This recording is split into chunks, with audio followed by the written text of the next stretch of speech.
बच्चों, आज मैं एकांकित संचय के 4th लेसन सूखी डाली, जिसके राइटर उपेंद्र नाथ अस्क हैं, उनका मैं आपको सबसे पहले जीवन परिचय पढ़ा रहा हूँ। उपेंद्र नाथ अस्क बहुमुखी प्रतिभा के धनी थे। इनका जन्म 14 दिसंबर सन 1910 को जालंधर में हुआ था। इन्होंने उपन्यास, कहानी, नाटक, निबंध तथा कविता सभी विधाओं पर अपनी लेखनी चलाई और लोकप्रियता अर्जित की। इनकी प्रमुख रचनाएं हैं छींटे, चरवाहे, सितारों के खेल, गिरती दीवारें, दो धारें, पर्दा उठाओ पर्दा गिराओ, कैद और उड़ान, बड़ी बड़ी आंखें आदि। इनकी मृत्यु 19 जनवरी सन 1996 को हुई।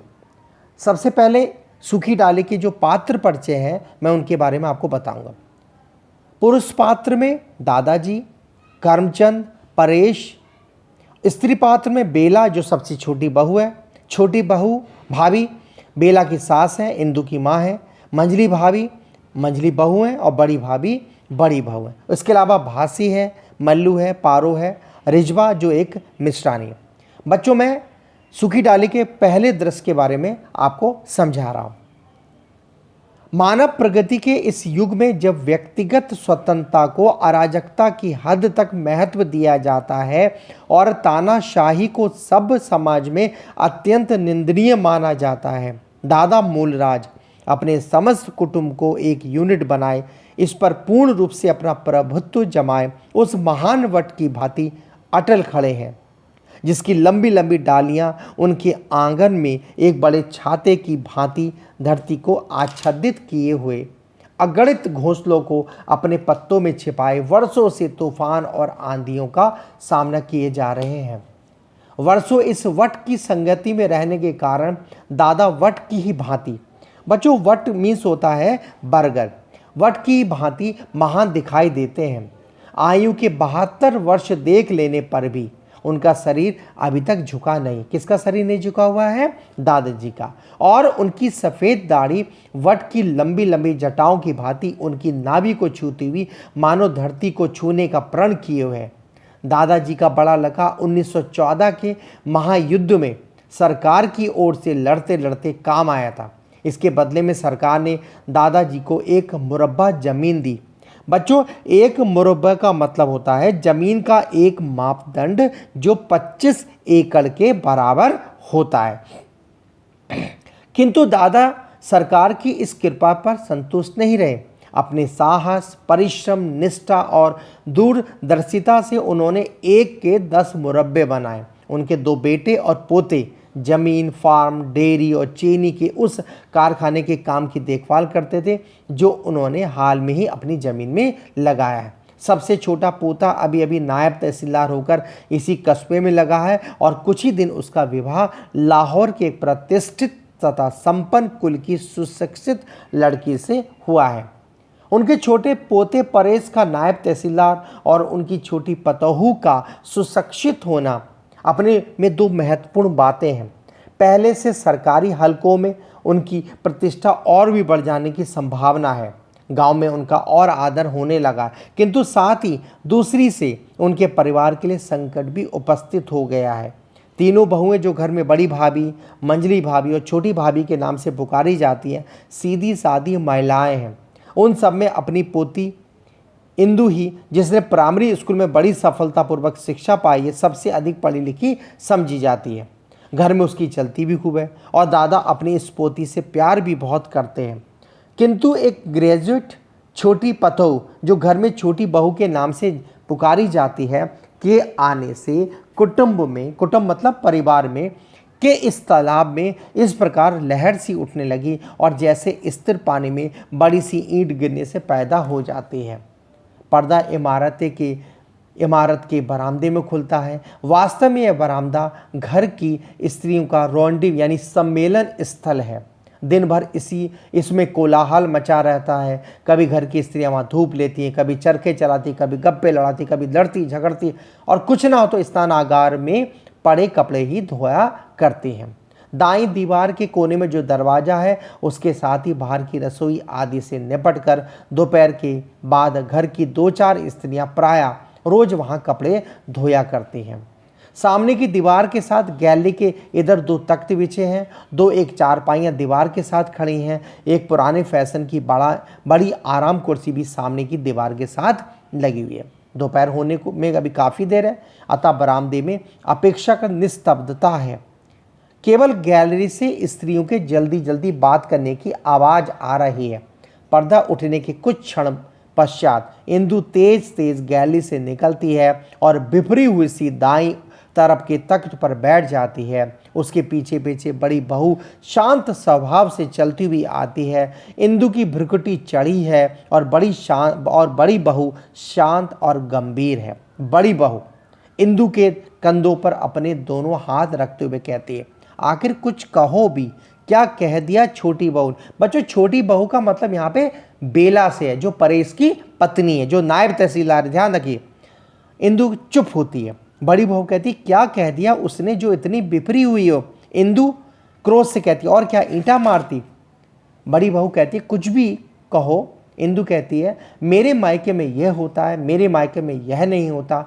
अपने मायके के सामने तो वह किसी को कुछ गिनती ही नहीं। हम तो उसके लिए मूर्ख, गंवार और असभ्य हैं। बड़ी बहू कहती, क्या? इंदु कहती है, बैठक के बाहर मिश्रानी खड़ी रो रही थी। मैंने पूछा तो पता चला कि बहू रानी ने उसे काम से हटा दिया। बड़ी बहू कहती है, काम से हटा दिया? भला क्या दोष था उसका?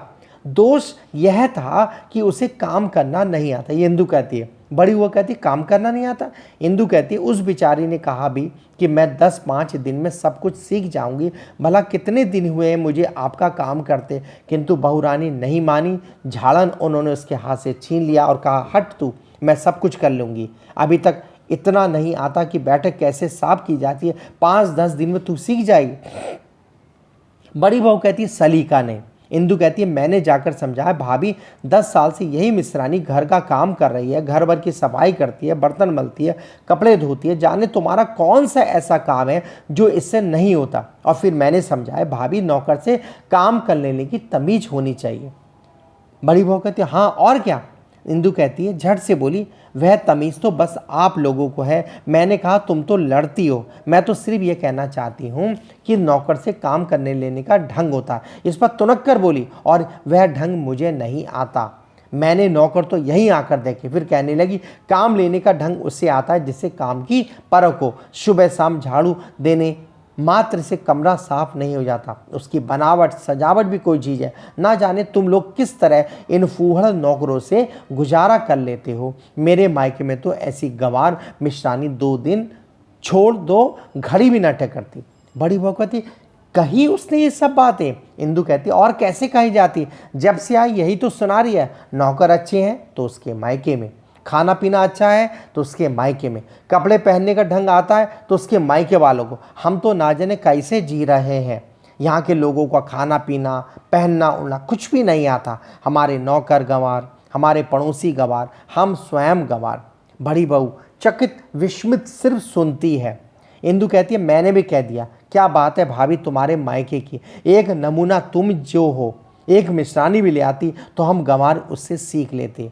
दाईं दीवार के कमरे में छोटी भाभी इंदु की माँ और छोटी बहू बेला की सास प्रवेश करती है। उसके पीछे पीछे रजवा है।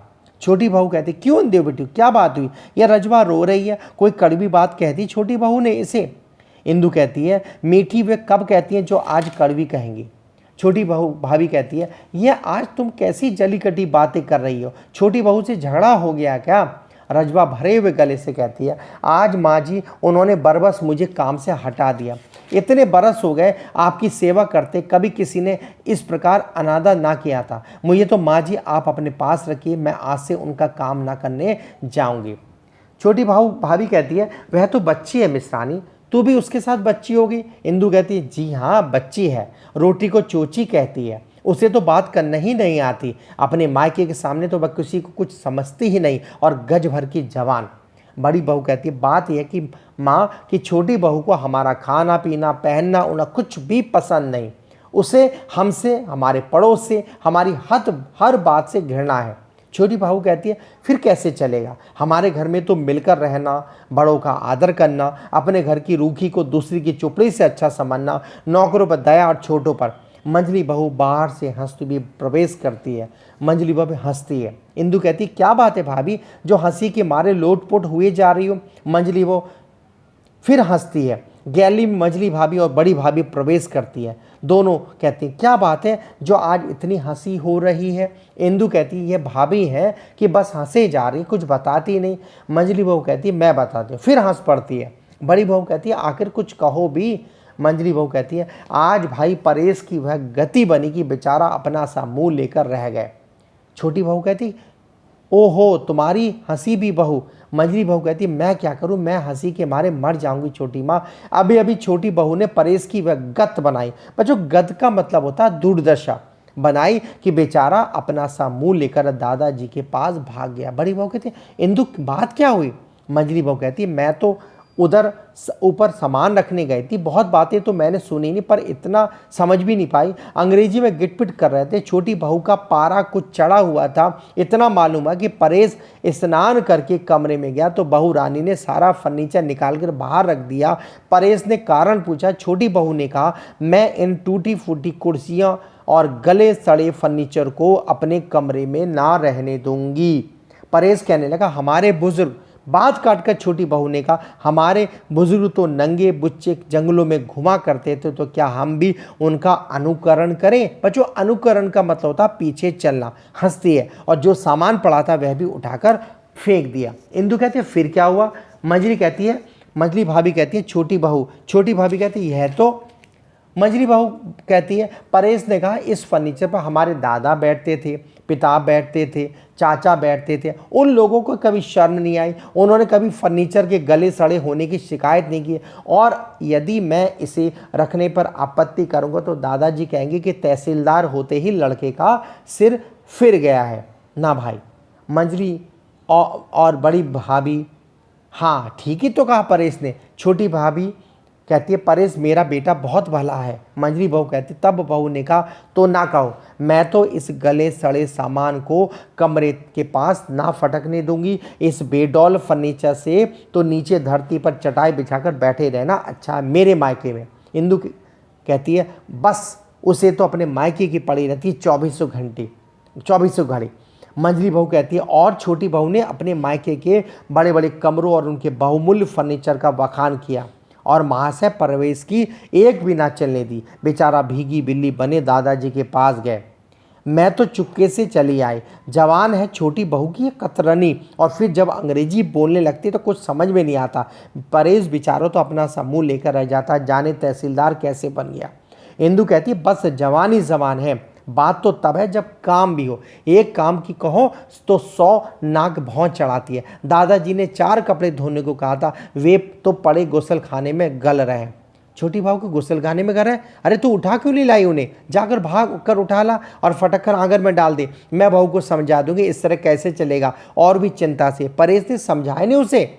इंदु कहती है परेश की तो जैसे वहाँ बड़ी सुनवाई होती है। मंजली बहू कहती है वह मलमल के थान और अबरों की बात याद है ना, अभी तक पड़े हुए हैं। कहकर हार गए परेश महाशय। बहू रानी ने हाथ तक नहीं लगाया उन्हें और वे शर्म के मारे ले जाते नहीं दादाजी के पास। कचहरी में होंगे तहसीलदार, घर में तो अपराधियों जैसे भी गए बीते हो जाते हैं। हंसती हैं इंदु और बड़ी बहू भी हंसती हैं। छोटी भाभी कहती है पर दादाजी के कपड़े। बड़ी भाभी कहते हैं तुम भी बहन बस, क्या इतना पढ़ लिखकर छोटी बहू कपड़े धोएगी।